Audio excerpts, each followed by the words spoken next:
इस लेक्चर में हम फर्स्ट ईयर मैथमेटिक्स का चैप्टर 11, 13 और 14 ये तीनों चैप्टर डिस्कस करेंगे। चैप्टर 11 में सबसे पहले मैं ट्रिग्नोमेट्रिक फंक्शन के आपको ग्राफ समझाता हूँ। आपका फंक्शन है साइन एक्स। आप ग्राफ किस तरह याद करते हैं? आप मुख्तलिफ एंगल लेते हैं एक्स, उन पे आप वैल्यू फाइंड कर लेते हैं साइन थीटा या साइन एक्स की। मसलन आप वैल्यू निकाल लेंगे -2 पाई पे, आप वैल्यू निकाल लेंगे -3 पाई/2 पे, -पाई पे, 0 पे, -पाई/2 पे, +पाई/2 पे, पाई पे, -3 पाई/+3 पाई/2 पे और 2 पाई पे। इन पे आप साइन की वैल्यूज फाइंड कर सकते हैं। कैलकुलेटर भी आप यूज कर सकते हैं। साइन 0 पे 0 होता है, पाई/2 पे 1 होता है, -पाई/2 पे -1 होता है, पाई पे 0 होता है, -पाई पे भी 0 होता है, 3 पाई/2 पे -1 होता है, तो -3 पाई/2 से उल्ट जाना है, ये प्लस होता है। 2 पाई पे 0 है, -2 पाई पे भी 0 है। आप देखें इसकी वैल्यू या तो -1 है या 0 है या +1 है या उसके दरमियान है, यानी +1 से बड़ी नहीं होती, -1 से छोटी नहीं होती। ठीक है, ग्राफ से भी यही चीजें आपको पता चलती है। मसलन अगर ये ओरिजिन है तो आपको पता है कि साइन की वैल्यू 0 पे क्या होती है, 0। ये आपके पास है पाई/2 यानी 90, 90 पे वैल्यू क्या होती है, 1, ये 1 है। उसके बाद ये आपके पास है पाई/2 के बाद ये आपके पास पाई है, साइन पाई 0 होता है, वैल्यू वापस आ गई। ये आपके पास है 3 पाई/2 पे, वैल्यू -1 होती है, या -1 है, फिर 2 पाई पे फिर 0 होगी, और यही सिलसिला चलता जाएगा, इधर भी चलता जाएगा। अब क्वेश्चन आता है इसकी डोमेन और रेंज का। देखो, डोमेन होता है एक्स की वैल्यू, ये एक्स एक्सिस है, ये एक्स एक्सिस है। आप देखो एक्स की वैल्यू देखें, -∞ से लेके एक्स की वैल्यू पूरी ऐसे लाइन पे जा रही है, पूरा है, पूरा ग्राफ आ रहा है ना आपके पास, पूरा ग्राफ आ रहा है, एक्स की हर वैल्यू पे कोई ना कोई ग्राफ आ रहा है। तो इसकी जो डोमेन होती है वो set of all real numbers है। उसके बाद देखना है इसकी रेंज क्या है। रेंज कहते हैं ये वाई एक्सिस पे जो आउटपुट आ रही है, और ये देखें मैक्सिमम ये ग्राफ कहाँ तक जा रहा है, +1 तक, और इधर से -1 तक नीचे जा रहा है। तो इसकी जो रेंज है वो -1 से लेके +1 तक ये वैल्यूज है। और अगर आप कॉस के ग्राफ को देखें तो वो उसमें और इसमें थोड़ा तरतीब का फर्क है। क्यों फर्क है? क्योंकि अगर देखें, अगर ये 0 है तो आपको पता है कॉस 0 पे 1 होता है, ये 1 पे चला जाता है, 0 पे 1 है, ये 0 पे 0 था तो आपने यहां से स्टार्ट लिया, ये 0 पे 1 है तो आप यहां से स्टार्ट लेंगे, बाकी बिहेवियर तकरीबन सेम है। आप देखें इसकी भी डोमेन पूरी रियल लाइन है, हर एक्स पे वैल्यू दे रहा है, और रेंज क्या है, -1 से लेके +1 तक। दैट्स वाई आपको मैं ये ग्राफ दिखा रहा हूँ डोमेन रेंज समझाने के लिए। और साथ एक और बात भी देखें कि ये रेपिटेशन बहुत है।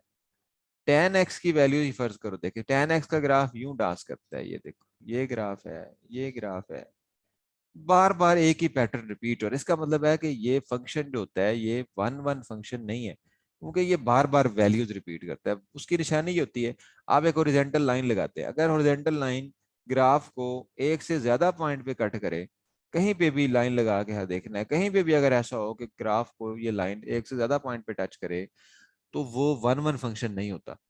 यही बात है कि इनका इनवर्स फंक्शन नहीं बना सकते आप। ठीक है, पहले हम इसका हल देखेंगे क्या होगा इनवर्स फंक्शन के लिए। तो इसकी अगर आप देखना चाहते हैं डोमेन, तो आप देखें कि tan 0 पे 0 है, ठीक है, लेकिन आप देखेंगे कि tan 90 पे आपको कोई वैल्यू नहीं दे रहा ना, वो इधर से ग्राफ है, ग्राफ इधर से भी ना, उसने 90 से मुंह मोड़ लिया, पीछे हो गया, और इधर से भी पीछे हो गया। 90 पे ना ऊपर कोई वैल्यू ना नीचे कोई वैल्यू। यही चीज -90 पे भी होगी, और 90 के तमाम मल्टी क्यों होगा, क्योंकि साइन 90 ओवर कॉस 90 ये होता है tan 90। साइन 90 1 है, कॉस 90 0, तो ये इन्फिनिटी हो जाएगा। इन्फिनिटी कहाँ है? ऊपर, ऊपर की तरफ इन्फिनिटी, और नीचे माइनस, तो ये ग्राफ ऊपर प्लस इन्फिनिटी को जा रहा है इस तरह, और नीचे -∞ को जब -पाई/2 पे आएंगे, ठीक है, तो ये ग्राफ आपको ये चीजें शो कर रहा है। तो आप ये ग्राफ को यहाँ से देख सकते हैं, आप साइन कॉस टैन, और साइन कॉस को सीकन, और सीकन का क्या होगा, ये उल्ट हो जाएगा, ये टैन को उल्टा दिया कॉट बन गए। और अगर आप साइन कॉस को उल्टाते हैं तो उसकी मदद से आपके पास ये भी ग्राफ बन जाएगा, सीकन को सीकन का। जो वहां पे बॉक्सेस आपको, ये देखें, जब साइन कॉस था जैसे कि अब सीकन है, ये कॉस से बनता है, ठीक है, ये 1 है यहाँ पे, वो स्टार्ट यहाँ से हुआ था ऐसे, ठीक है ऐसे, तो ये उसका उल्ट है, ठीक है। ये वो 1 - 1 के दरमियान रहा था, और इसने क्या किया, ये -1 और +1 को छोड़ के, यानी 1 से ऊपर ऊपर है, यानी आपकी वैल्यू जो है वो ग्रेटर इक्वल टू 1 है, या लेस इक्वल टू -1, या -1 से नीचे नीचे रहा, या 1 से ऊपर ऊपर रहा, ठीक है। तो ये इसके ग्राफ हैं। पहला काम तो ये है कि आपको ग्राफ, जब आपको ग्राफ पता चल जाएंगे तो आपको डोमेन रेंज पता चल जाएगी, और ये चैप्टर 10 में मैंने एक्सप्लेन कर दी। आप चैप्टर 10 के मेरे लेक्चर में से ये डोमेन रेंज समझ सकते हैं कि कहाँ कहाँ प्रॉब्लम आ रहा है और क्या क्या प्रॉब्लम आ रहा है, ठीक है। तो साइन कॉस की डोमेन रेंज आप चैप्टर 10 में मेरे जो मैंने समझाया वहां से कर लो। उसके बाद आ गया पीरियड। आपने देखा है कि साइन कॉस की वैल्यू यू करके, जैसे टेन की वैल्यू है, या जैसे साइन की वैल्यू है, या जैसे कॉस की वैल्यू है, ये रिपीट हो रही है, बार बार एक पैटर्न आ रहा है। इसका मतलब है कि इनकी वैल्यूज रिपीट हो रही है। वो नंबर, वो स्मॉलेस्ट पॉजिटिव नंबर जिसे एंगल में प्लस किया जाए तो किसी भी एंगल पे वैल्यू में कोई फर्क ना पड़े, उसे कहते हैं पीरियड ऑफ ट्रिग्नोमेट्रिक फंक्शन, ठीक है। अच्छा, मिसाल के तौर पे साइन, आपने देखा साइन प्लस थीटा अगर हो, साइन प्लस थीटा, तो ये क्या वैल्यू देगा आपको, sine pi plus theta. Sine तो साइन रहेगा, लेकिन क्वाड्रेंट कौन सा आ जाएगा, पाई क्या होता है 180, 180 प्लस थीटा का मतलब 180 से आगे जाना है, थर्ड क्वाड्रेंट, थर्ड में साइन की वैल्यू क्या होती है, नेगेटिव। अब साइन पाई प्लस थीटा आपको साइन थीटा नहीं देता, माइनस साइन थीटा देता। इसका मतलब है कि ये पाई इसका पीरियड नहीं हो सकता। Theta plus 2 pi is equal to sine theta, sine theta plus 2 pi या साइन साइन रहेगा। क्वाड्रेंट कौन सा है, 2 पाई, 2 पाई तो ये है, 2 पाई से ऊपर जाओ तो फर्स्ट क्वाड्रेंट, फर्स्ट क्वाड्रेंट में पॉजिटिव। इसका मतलब है कि अगर साइन के किसी भी एंगल में 2 पाई ऐड किया जाए तो वो साइन थीटा ही रहेगा। ये डेफिनेशन है बेसिकली पीरियड की, ये इसका प्रूव नहीं है, एक शॉर्ट हिंट है। तो साइन की वैल्यू हो या कॉस, साइन कॉस का जो पीरियड है वो होता है 2 पाई। इसके किसी भी एंगल, मिसाल के तौर पे 30 है, मैं इसमें 2 पाई अगर लिखा हुआ है तो मैं 2 पाई खत्म कर दूंगा, मुझे पता है कि 2 पाई ऐड करने से इसकी वैल्यू सेम रहेगी, तो इसलिए 2 पाई माइनस भी किया जा सकता है। साइन कॉस सीकन को सीकन का जो पीरियड है वो 2 पाई है, ठीक है। जबकि टेन कॉर्ड का जो पीरियड है वो क्या है, पाई है। और आप जानते हैं कि जब टेन में थीटा प्लस पाई करते हैं आप, तो पाई पे टेन नहीं, टेन ही रहना है। और क्वाड्रेंट कौन सा है, थर्ड है, तो ये पॉसिटिव, ठीक है। तो ये इसका प्रूव नहीं है, एक शॉर्ट हिंट है कि टेन और कॉर्ड का पीरियड जो है वो पाई है। साइन कॉस सीकन को सीकन का पीरियड 2 पाई। इसी तरह अगर आपको कोई डिफरेंट एंगल दे दिया जाए, मसलन आपको एंगल दे दिया जाए 3 थीटा, ये साइन 3 थीटा का पीरियड फाइंड करें, तो पहले तो आप देखें कि साइन का पीरियड है 2 पाई, तो आप 3 थीटा में 2 पाई ऐड कर सकते हैं, इसका मतलब है पहला स्टेप तो ये होगा, इसका पीरियड जो भी है वो ऐड कर लें। दूसरा स्टेप ये होगा कि आप थीटा में देखना चाहते हैं क्या ऐड हुआ है, तो आप 3 कॉमन ले लें, तो ये तो आपको पता चल जाएगा थीटा में क्या ऐड हुआ है। तो इसका मतलब है कि साइन 3 थीटा का जो पीरियड है वो क्या है, 2 पाई बाय 3, 3 कॉमन लिया तो 2 पाई बाय 3, यानी साइन थीटा आ जाए तो उसका पीरियड अगर 2 पाई है, तो जरूरी नहीं कि साइन 3 थीटा का पीरियड भी 2 पाई हो। आपने देखा साइन 3 थीटा का पीरियड क्या है, 2 पाई बाय 3, तो जो थीटा का मल्टीपल होगा वो डिवाइड हो जाएगा, ठीक है। तो ये आ गया हमारे पास ट्रिग्नोमेट्रिक फंक्शंस के ग्राफ, उनकी डोमेन रेंज, और इन दी एंड हमने देखा उसका पीरियड। अब चैप्टर 13 पे आ जाते हैं हम पहले। चैप्टर 13 पे मैं इसलिए आपको लेके जा रहा हूँ कि चैप्टर 13 में हम इनवर्स ट्रिग्नोमेट्रिक फंक्शन पढ़ना चाहते हैं, और जो इनवर्स ट्रिग्नोमेट्रिक फंक्शंस हैं इसका ताल्लुक है ट्रिग्नोमेट्रिक फंक्शन से, उसकी डोमेन और रेंज से, ठीक है। ये आपके सामने रिपीट किया हुआ है, ये बहुत अच्छे तरीके यहाँ एक्सप्लेन किया जा रहा है। साइन कॉज के ग्राफ्स क्या है, मसलन साइन का ग्राफ क्या है, साइन आपको पता है 0 पे 0 होता है, पाई बाय 2 पे साइन की वैल्यू 1 है, पाई पे फिर 0 है, 3 पाई बाय 2 पे -1 है, 2 पाई पे 1 है, और इधर इसी तरह चलते जाए। आप देखें कि अगर आपने कोई फंक्शन का इनवर्स फाइंड करना है, देखें ये एक फंक्शन है एफ, इधर पड़ा है 1 2 3, इधर पड़ा है ABC। 1 पे वैल्यू अगर आपके पास A है, 1 पे ही वैल्यू आपके पास B है, 2 पे वैल्यू आपके पास C है, और 3 पे आपके पास जो वैल्यू है फर्ज करें कि वो b है। इसका क्या मतलब है, सॉरी मैं इसे थोड़ा सा चेंज कर देता हूँ, इस तरह से कर ले। 1 पे वैल्यू a है, 2 पे भी वैल्यू a है, 3 पे वैल्यू c है, यानी 1 पे ar है और 2 पे भी ar है। जैसे कि इस वक्त देखो अगर आप, तो ये देखो पाई बाय 2 पे भी फंक्शन की वैल्यू 1 है और -3 पाई बाय 2 पे भी फंक्शन की वैल्यू 1 है। इसका मतलब है कि ये वैल्यू साइन की कोई भी वैल्यू, चाहे 1 है चाहे 0 है, 0 भी देखो कितनी बार रिपीट हो रहा है, तो इसकी वैल्यू जो है वो बार बार रिपीट हो रही है। जब बार बार वैल्यू रिपीट होती है, यानी देखे 1 पे भी आंसर ए है, 2 पे भी आंसर ए है, तो उसको आप कहते हैं कि ये 1 1 फंक्शन नहीं है, उसका इनवर्स नहीं बनाया जा सकता। अब देखो जब आप इनवर्स वापस जाएंगे तो ए कहाँ जाएगा, 1 पे जाएगा वापस या 2 पे जाएगा, क्योंकि 1 1 भी ए पे आ रहा है, 2 से भी आप ए में आ रहा है, तो ए से वापस कहाँ जाएगा, 1 पे या 2 पे। तो आपके पास दो वैल्यू आ रही है, 1 भी और 2 भी, तो इस तरह आप इनवर्स फंक्शन डिफाइन नहीं कर सकते। तो ट्रिग्नोमेट्रिक फंक्शंस का इनवर्स फंक्शन इसलिए डिफाइन नहीं किया जा सकता कि ये 1 1 फंक्शन नहीं है।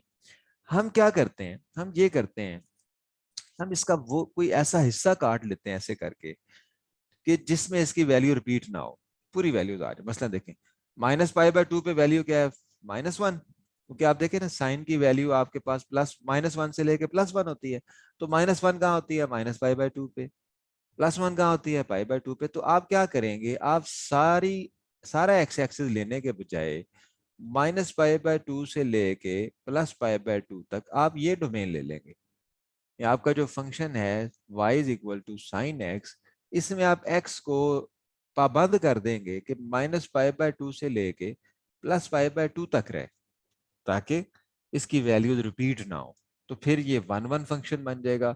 इसको आप कैपिटल एस के साथ आमतौर पे लिखते हैं, पता चलने के लिए कि ये डोमेन इसकी सारा रियल लाइन नहीं है, -π/2 से +π/2 तक है। ठीक है, तो लिहाजा ये फिर आपका आम ट्रिग्नोमेट्रिक फंक्शन तो ना रहा, वो 1 1 नहीं होते, लेकिन ये 1 1 है। ऐसे फंक्शन को आप कहते हैं प्रिंसिपल ट्रिग्नोमेट्रिक फंक्शन। सबसे पहले तो यही याद रखें कि what is principal trigonometric function. अगर आप ट्रिग्नोमेट्रिक फंक्शन की डोमेन को इस तरह रेस्ट्रिक्ट कर दें कि वो फंक्शन जो है वो 1 1 फंक्शन बन जाए, तो उसे आप कहते हैं प्रिंसिपल ट्रिग्नोमेट्रिक फंक्शन।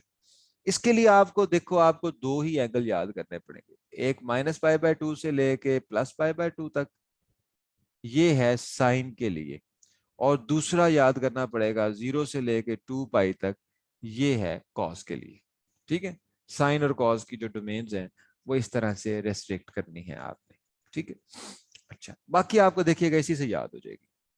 अगर ये दो आपको याद है तो आपको पूरा टेबल याद हो जाएगा, domain and range of principal trigonometric functions. ठीक है, अब हम लिखते हैं domain and range of principal trigonometric function. जब ट्रिग्नोमेट्रिक फंक्शन आ जाएंगे तो उसके इनवर्स भी आ जाएंगे। ये देखें मैं आपको बता रहा हूँ यहाँ से, domain and range of principal. अब ये जो फंक्शन इस वक्त नजर आ रहा है ना, ये प्रिंसिपल ट्रिग्नोमेट्रिक फंक्शन है। पहले पॉइंट ये याद रखें कि इनकी रेंज में तो कोई फर्क नहीं पड़ता। साइन का आंसर -1 से +1 के दरमियान है, वही रहना है। कॉस का आंसर -1 से +1 के दरमियान है, वही रहना है। टैन कॉट का पूरी रियल लाइन है, वही रहनी है। ठीक है, फर्क कहां पड़ेगा, डोमेन में पड़ेगा। साइन की जो डोमेन है वो -π/2 से +π/2। ठीक है, साइन के साथ आपकी डोमेन याद हो जाएगी आप टैन की। टैन की भी यही है, लेकिन क्योंकि -π/2 पे और +π/2 पे इन्फिनिटी आ जाता है, तो आपने ब्रैकेट खोल देनी है। ब्रैकेट खोलने का मतलब ये है कि π/2 और -π/2 आपने नहीं लेना, तो साइन टैन। ठीक है, इसी तरह साइन से क्या बनता है, तीसरा फंक्शन जिसकी डोमेन यही होगी। ठीक है, एक और फंक्शन है जिसकी डोमेन यही होगी। तो ये तीनों को आप इसी तरह से याद कर लेंगे। ये टेबल में आपको दिखा देता हूँ यहाँ से, ये देखें।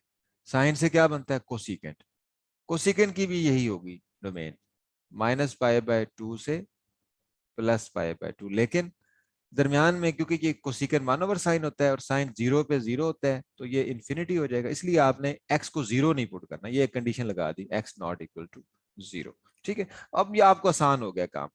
साइन टैन और कोसिकेंड को की प्रिंसिपल ट्रिग्नोमेट्रिक फंक्शन की डोमेन याद रखना आसान है।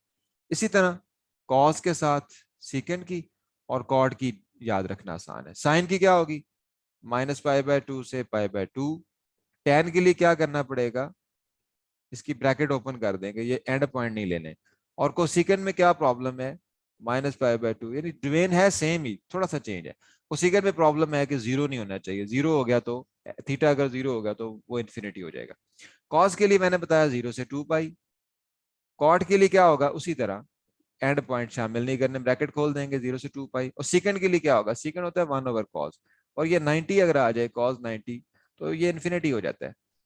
इसलिए आपका थीटा 90 नहीं होना चाहिए, बाकी वही है 0 से 2π। तो आपको दो याद है तो ये सबकी याद हो गई, ठीक है।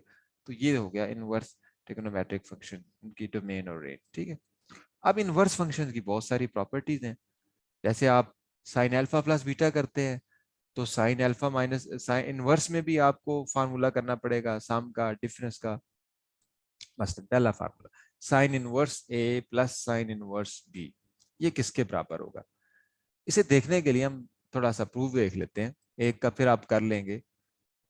Alpha is equal to sine inverse, इसे आप अल्फा पुट कर दें, साइन इनवर्स ए को, इसे बीटा पुट कर दें, beta is equal to sine inverse B. इसे सॉल्व कर ले। साइन इनवर्स ए क्या होता है, sine alpha is equal to A. Sine inverse इधर आ जाएगा, sine beta is equal to B. अब फार्मूला कौन सा लगाना है, ये अगर अल्फा है ये बीटा, हिंट बता रहा हूँ प्रूव कैसे करेंगे। ये अगर अल्फा है ये बीटा है, साइन इनवर्स को इधर लेके आओ तो ये क्या बन जाएगा, साइन अल्फा प्लस बीटा। इसका मतलब फार्मूला आपको हमें चाहिए sine alpha plus beta, sine alpha cos beta plus cos alpha sign beta. Sine alpha plus beta का ये फार्मूला है। अच्छा, अब इनके अंदर वैल्यूज पुट करें। साइन अल्फा क्या है, ए, और साइन बीटा क्या है, बी। कॉस बीटा निकालना है। कॉस बीटा क्या होता है, कॉस को साइन में कैसे चेंज करते हैं, 1 - sin²। तो कॉस क्या है, 1 - sin²। साइन बीटा क्या है, बी, तो 1 - b²। कॉस अल्फा क्या होता है, 1 - sin²। साइन अल्फा क्या, ए, तो 1 - a²। तो ये फार्मूला बन गया आपके पास। अल्फा साइन, इस साइन को वापस ले आए, साइन इनवर्स ए 1 - b² प्लस 1 - a² और बी। और अल्फा क्या था, साइन इनवर्स ए, बीटा क्या था, साइन इनवर्स बी। लिहाजा ये फार्मूला बन गया। अल्फा की जगह वैल्यू लिख दो उसकी साइन इनवर्स ए, बीटा की जगह साइन इनवर्स बी। तो sine inverse A plus sine inverse B is equal to, sine inverse एक बार आ जाएगा, ए into 1 - b², B into 1 - a²। तो ये प्रूव हो गया। इसी तरह आप सारे प्रूव कर सकते हैं। Sine inverse A sine inverse B, sine inverse एक बार आ जाएगा, ए 1 - b², बी 1 - a²। अगर माइनस होगा, साइन इनवर्स शुरू में आ जाएगा, ए 1 - b² माइनस बी 1 - a²। इसी तरह प्रूव करके देखें अगर आप, तो cos inverse A plus cos inverse B, cos inverse शुरू में आ जाएगा, A B 1 - a², 1 - b²। Cos inverse minus cos, minus होगा तो यहाँ प्लस आ जाएगा। tan inverse A tan inverse B is equal to, tan inverse एक बार आ जाएगा, ए प्लस बी 1 - a²। ठीक है, माइनस होगा तो ए माइनस बी 1 + a। ठीक है, अच्छा। और अगर इसमें मैं इसी को, इसको भी ए कर दूं, tan inverse A tan inverse ए, तो क्या हो जाएगा यहाँ पे, ये बन जाएगा मेरे पास, ये प्लस के साथ इसमें अगर tan inverse A plus tan inverse A plus A 2a, नीचे a इंटू a²। तो फार्मूला बन जाएगा tan inverse 2a/1 - a²। This is very important, ये एक्सरसाइज में डायरेक्ट भी आपको यूज करना पड़ सकता है। उसके बाद कुछ रिजल्ट्स हैं जिन्हें आसानी से प्रूव किया जा सकता है, जिनमें से मिसाल के तौर पे इंपॉर्टेंट 3 रिजल्ट्स आप यहाँ पे देख लें। जैसे कि आपको पता है कि थीटा में अगर माइनस थीटा हो जाए तो टैन में से माइनस बाहर आ जाता है, यही काम यहाँ पे होता है। Tan inverse -x is equal to minus tan inverse x, यही काम साइन में होता है। Sine inverse -x is equal to minus sine inverse x। लेकिन कॉस में आपको पता है कि अगर आपके पास लिखा हो कॉस पाई माइनस थीटा, तो वो किसके बराबर होता है, कॉस पाई माइनस थीटा। पाई की वजह से कॉस कॉस ही रहता है, पाई पे कॉस चेंज नहीं होता। क्वाड्रेंट कौन सा बनता है, पाई से पीछे आना है तो ये क्वाड्रेंट बनता है सेकंड, सेकंड में कॉस नेगेटिव होता है। तो cos pi minus theta is equal to minus cos theta. ठीक है, यहां से आपको एक हिंट मिलता है, यहां से आपको ये हिंट मिलता है कि जब इनवर्स फंक्शन देते हैं तो माइनस साइन खत्म कैसे होगा। माइनस साइन खत्म करने के लिए आपके पास पाई माइनस थीटा आ जाएगा। ठीक है, इसका आप प्रूव भी कर सकते हैं, इसे हम प्रूव करने की कोशिश करते हैं। फर्ज करो कि थीटा इक्वल है कॉज इनवर्स माइनस एक्स, क्योंकि हमने देखना ये है, बेसिकली क्वेश्चन ये है कि कॉज माइनस एक्स में आंसर हम तो चाह रहे थे कॉज के सिर्फ माइनस खत्म हो जाए, cos inverse minus x is equal to cos inverse x, लेकिन ये ऐसा नहीं हुआ, बल्कि ये पाई माइनस कॉज इनवर्स हुआ। इसकी वजह क्या है, इसका प्रूफ देखें, आपको समझ आ जाएगा। थीटा है कॉज इनवर्स माइनस एक्स, तो यहां से कॉज थीटा क्या आ गया, माइनस एक्स के बराबर। ठीक है, कॉस थीटा की वैल्यू आपके पास आ गई है माइनस एक्स। आप देखिए, आप ये माइनस खत्म करना चाहते हैं, माइनस से मल्टीप्लाई करते दोनों तरफ, तो ये क्या हो जाएगा, माइनस कॉस थीटा, इधर माइनस माइनस प्लस हो जाएगा एक्स। अब आपने कॉज इनवर्स में वापस जाना है, कॉज को उधर लेके जाना है, कॉज इनवर्स बनाना है, लेकिन माइनस की वजह से आप उधर नहीं जा सकता कॉज। इस माइनस को खत्म करने का एक तरीका ये है कि आप कॉज पाई माइनस थीटा पुट कर दें। ठीक है, क्योंकि कॉस पाई माइनस थीटा भी आपने देखा वो माइनस कॉस थीटा के बराबर होता है, क्योंकि क्वाड्रेंट 2 है, क्वाड्रेंट 2 में कॉस की वैल्यू माइनस होती है, तो cos pi minus theta is equal to minus cos theta. तो हमने माइनस खत्म करने के लिए माइनस कॉस थीटा की जगह कॉस पाई माइनस थीटा लिख दिया। अब ये कॉस उधर जाएगा तो कॉस इनवर्स एक्स हो जाएगा। ठीक है, अब आप थीटा की वैल्यू वापस पुट करते, थीटा क्या था, थीटा था आपके पास cos inverse minus x, this is equal to cos inverse x. ठीक है, अच्छा, इसका क्या मतलब है, इसका मतलब ये है कि जब आपके पास कॉस इनवर्स आएगा, ये देखिए यहां से ये माइनस कॉस इनवर्स को उधर ले जाएं, कॉस को इधर ले आए, तो ये बन जाएगा पाई माइनस ये कॉस एक्स इधर आ जाएगा, माइनस कॉस एक्स, और ये माइनस इधर जाके प्लस हो जाएगा। इसका मतलब है cos inverse minus x, cos inverse minus x अगर आप लेंगे तो ये कहानी इतनी सिंपल नहीं है कि cos inverse minus x equal to cos inverse x आ जाए, बल्कि कॉस इनवर्स माइनस एक्स अगर आप करेंगे तो आंसर क्या आएगा, pi minus cos inverse x. ठीक है, तो इसी रिजल्ट को जेन में रखते हुए आपको ये सारे रिजल्ट समझ आ सकते हैं। साइन इनवर्स एक्स को अगर आपने कॉज में लेके जाना है तो आपको पता है साइन कॉज में जाता है 90 पे, और कॉस साइन में बदलता है 90 पे, टेन कॉट में, कॉट टेन में, सीकन कोसिकन में, और कोसिकन सीकन में। तो इस तरह से करके आप ये याद रख सकते हैं रिजल्ट्स। चैप्टर 14 है हमारे पास, मेन इसमें जो काम है वो है सोल्यूशन ऑफ ट्रिग्नोमेट्रिक फंक्शंस। तो ट्रिग्नोमेट्रिक फंक्शन होते हैं क्या है, ट्रिग्नोमेट्रिक फंक्शन वो फंक्शंस होते हैं जिसमें, sorry, trigonometric equations, trigonometric equation वो इक्वेशन होती हैं जिसमें कम अज कम एक ट्रिग्नोमेट्रिक फंक्शन जरूर आ जाए। मिसाल के तौर पे sine x plus x is equal to 1, ये एक ट्रिग्नोमेट्रिक इक्वेशन है क्योंकि इसके अंदर ट्रिग्नोमेट्रिक फंक्शन आ गए। इसमें से आपने एक्स फाइंड करना होता है, तो सोल्यूशन ऑफ ट्रिग्नोमेट्रिक फंक्शन क्या होता है, एंगल की वो वैल्यू जो पुट करने से left hand side equal to right hand side आ जाए, और दीज आर इनफाइनाइट, और ये बहुत ज्यादा होते हैं, इनफाइनाइट होते हैं, यानी क्वेश्चन ये आता है कि solution of trigonometric function one unique है, नज नॉट एग्जिस्ट है, इनफाइनाइट है। तो अगर ये सोल्यूशन रखते हैं तो they have infinitely many solutions. क्यों, मिसाल के तौर पे अगर sine x is equal to 1 है या 0 है, तो आप देखें साइन, आपने वो एंगल फाइंड करना है जिसपे साइन की वैल्यू 0 आती है।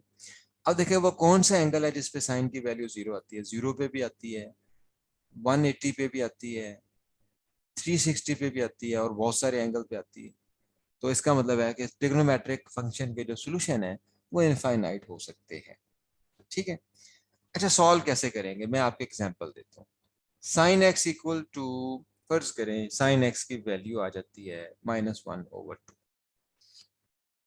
इसको आप सॉल्व करें, इसको सॉल्व करने के लिए आपको दो स्टेप्स पे जाना पड़ेगा। पहले स्टेप पे आपने रेफरेंस एंगल फाइंड करना है कि इसका रेफरेंस एंगल क्या होगा। दूसरी बात आपने देखनी है कि ये किस क्वाड्रेंट के अंदर होगा हमारा एंगल। दो चीजें, ठीक है, रेफरेंस एंगल और क्वाड्रेंट देखना है आपने। देखो, क्वाड्रेंट वेरी सिंपल, साइन की वैल्यू नेगेटिव आ रही है तो साइन नेगेटिव होता है जब आपका थर्ड क्वाड्रेंट हो या फोर्थ क्वाड्रेंट, यानी जहां पे वाई नेगेटिव होता है वहां पे साइन नेगेटिव होता है, तो ये थर्ड और फोर्थ क्वाड्रेंट में नेगेटिव होता है। तो प्लस या माइनस का रोल सिर्फ यही है, प्लस होता तो यहाँ पे मैं लिखता फर्स्ट और सेकंड क्वाड्रेंट, माइनस है तो मैंने लिखा थर्ड और फोर्थ। फिर ये देखना प्लस माइनस को छोड़ के कि ये जो वैल्यू है ये किस एंगल पे है। अगर ये फर्स्ट क्वाड्रेंट में होता तो ये कौन से एंगल पे वैल्यू 1/2 देता, उसे हम रेफरेंस एंगल, नहीं, रेफरेंस एंगल हमेशा फर्स्ट क्वाड्रेंट में होता है। तो ये 30 पे वैल्यू है, इसको आप पाई बाय 6 लिख सकते हैं। तो दो चीजें मैंने आपको कहा, एक आपने देखना है कि क्वाड्रेंट कौन कौन से, माइनस की वजह से पता चला कि वो थर्ड और फोर्थ है। फिर आपने देखना है कि अगर ये फर्स्ट क्वाड्रेंट में होता है एंगल, तो ये वैल्यू किस एंगल पे होनी थी, तो वो 30 है, उसे आप रेफरेंस एंगल कहेंगे, इसे आप क्वाड्रेंट कहेंगे। पता चल गया अब आपको। अब ये 30 डिग्री आपका फर्स्ट क्वाड्रेंट में होता तो फिर तो +1/2 वैल्यू आती, लेकिन ये तो आपके पास माइनस में वैल्यू। इसका मतलब है कि या तो एंगल आपका है थर्ड में या फोर्थ में।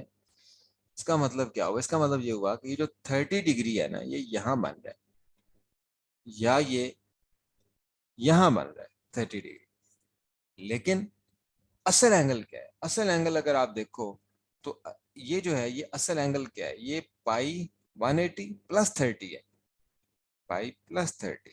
और ये वाला एंगल असल में क्या है, टोटल एंगल कितना होता है, ये 2 पाई होता है। ठीक है, अगर इस तरह देखो आप तो फिर क्या है, ये 2 पाई -30 है ये। ठीक है, तो इसका मतलब ये है कि रेफरेंस एंगल और कोऑर्डिनेट के बाद आपको असल एंगल फाइंड करना है।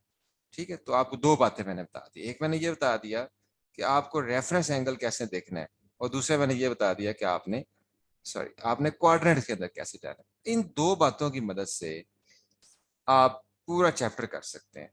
ठीक है, मैं अब आपको एक एग्जांपल सॉल्व कराने जा रहा हूँ, और साथ ही साथ आपको क्वाड्रेंट्स के बारे में बताने जा रहा हूँ कि आप कैसे एंगल फाइंड करेंगे।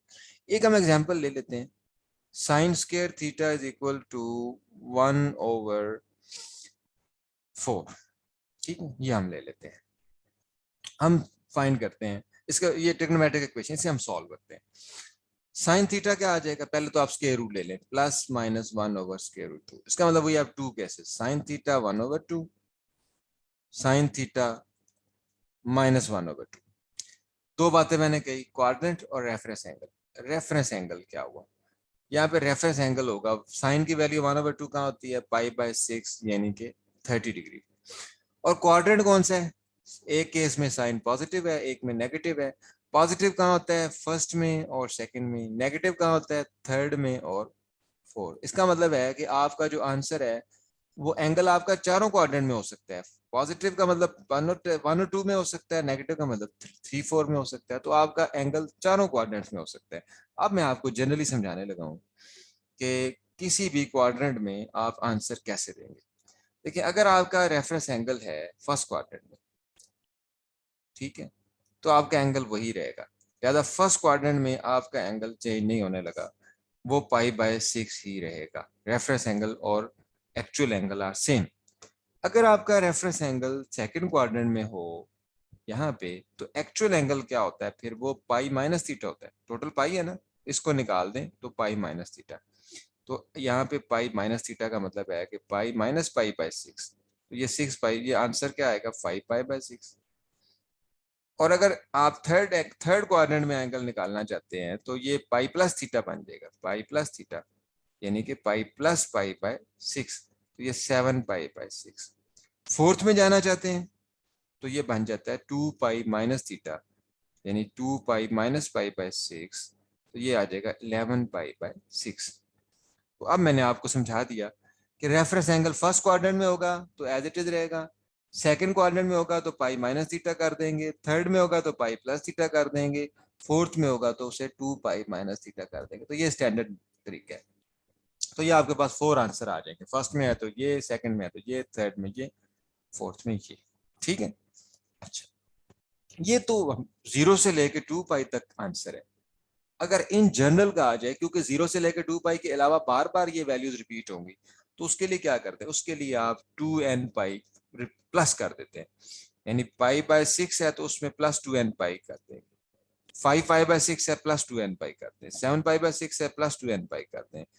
अच्छा, अब दो इंपॉर्टेंट क्वेश्चन हम डिस्कस कर लेते हैं इस चैप्टर में जो आपने याद रखने हैं। एक cos theta is equal to 0 का सोल्यूशन, और दूसरा sine theta is equal to 0 का सोल्यूशन। साइन थीटा 0 कब होता है, जब आपके पास एंगल 0 हो, पाई हो, 2 पाई हो, 3 पाई हो, 4 पाई हो ना, अप टू सो ऑन। इसे आप लिख सकते हैं n pi, theta is equal to n pi. और cos थीटा 0 कब होता है, जब थीटा आपके पास 90 हो या 3 पाई बाय 2 हो या 5 पाई बाय 2 हो या 7 पाई बाय 2 हो, इसका मतलब क्या हो कि ये प्लस माइनस भी हो, माइनस में हो तब भी ठीक है, प्लस माइनस एन आपके पास 0 प्लस माइनस 1 प्लस माइनस 2। इसे आप देखें, इसका हिंट क्या है, पाई बाय 2 तो आ रहा है सब में, उसके अलावा 1 3 5 ऑड नंबर होता है 2n प्लस 1। तो cos थीटा 0 का आंसर क्या है, theta is equal to 2n plus 1 pi by 2। और साइन थीटा 0 से डायरेक्ट याद कर लें, क्योंकि एक्सरसाइज में ये बार बार यूज होगा और एमसीक्यूज में भी ये आएगा। ठीक है, तो इस लेक्चर में हमने चैप्टर 11 भी कर लिया, 13 भी कर लिया और 14 भी कर लिया। ठीक है, तो इस तरह ट्रिग्नोमेट्री का आपका जो मेरे लेक्चर है, ये 4 लेक्चर में हमने कंप्लीट किया है। ट्रिग्नोमेट्री लेक्चर 1 चैप्टर 9 पे था, चैप्टर लेक्चर 2 जो है वो चैप्टर 10 पे था, लेक्चर 3 जो है वो चैप्टर 11 13 14 पे, और लेक्चर 4 जो है ट्रिग्नोमेट्री का वो चैप्टर नंबर 12 पे। ठीक है, थैंक यू वेरी मच।